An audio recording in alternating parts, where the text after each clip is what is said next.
بينا عشان نفسح الخروف. يا بنتي ده مش للفسح، ده المفروض يتعمل لحمة. لا مش لازم، انا ما بحبش اللحمة اصلا.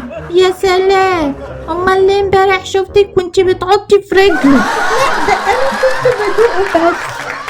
تقول ايه؟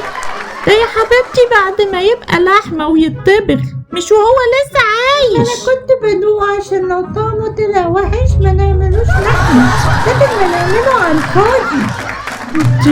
انتي بتدوقي بخروف قبل ما يبقى لحمة؟ صبرني يا رب.